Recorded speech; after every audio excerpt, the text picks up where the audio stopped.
Hey guys, welcome back here to my channel, and today I'm diving into another Coaster Bees coaster review, and today I'm going to be reviewing the big one at Blackpool Pleasure Beach.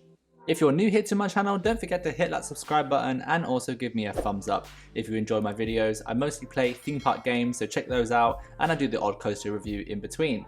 If you also want to come and join me on Patreon and support me, you can for just €3, and that way you get early access to all my videos and also some little sneak peeks and previews and perks. So how this works here, we have 5 categories. Each category gets a score of maximum 5. So I'm going to go through those and talk about each thing, starting off with smoothness. Now, this is an old aerodynamics coaster built in '94. It's not the smoothest. I know it's had some retracking over the last few years, so I haven't ridden it with the new pieces of track. So I can only go on from my previous rides. So I'm going to give this a 2 out of 5 for smoothness. It is bumpy in places. There are a few jolts here and there. It's not the smoothest, but it is a lot of fun. It's not the most roughest coaster I've ever been on, so don't get me wrong there. It is smooth in a few places, but it's definitely a fun one, even though it's a bit bumpy. Next up here we have theming, so I'm going to give it a 1 out of 5 just because there isn't really any theming, but it is in a beautiful setting. Going up that lift hill, looking over the sea, you have the beach and the promenade of Blackpool. It is very pretty. It's in a really great location, but in terms of theming on the actual ride, there really isn't anything going on there. If I compare it to some like heavy themed rides like Taron, you know, you can't compare them. They are very different rides, but in terms of theming, there isn't much going on here on the big one, so I am going to give it a 1 out of 5. So next category is re-rideability. Is this ride re-rideable? And I'm going to give this one a 4 out of 5. I actually really enjoy the big one. I know it's not the most intense, crazy roller coaster out there in the world, but it is so much fun. Does it have loads of airtime? No, not really, but I really enjoy it. It's just a great kind of route back and forward there along the beach, along the promenade. It's got some nice hills and drops. The first drop is really a lot of fun.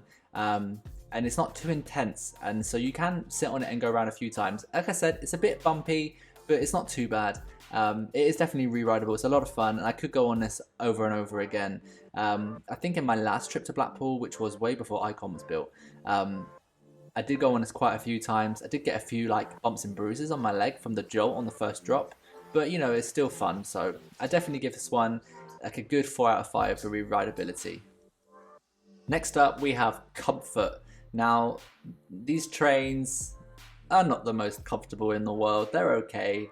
You have a little lap bar and a seatbelt, and it's fun, but they're not the most comfy. Like I just said in the previous section, like I did bang my leg a few times on the first drop against the bar on the lap bar and stuff. So I think they could be more comfy, but these trains, you know, they are like the classic 6 people per car aerodynamic hyper trains, just like they have on Magnum. I have the same opinion on the trains on Magnum as I do with these.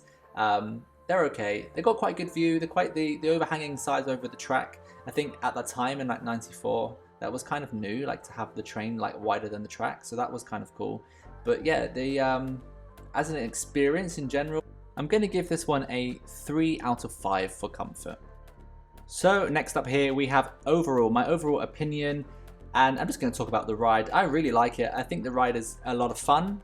It's in a great location. It's got a great drop. I love the drop. It's high. It's a hyper coaster, of course.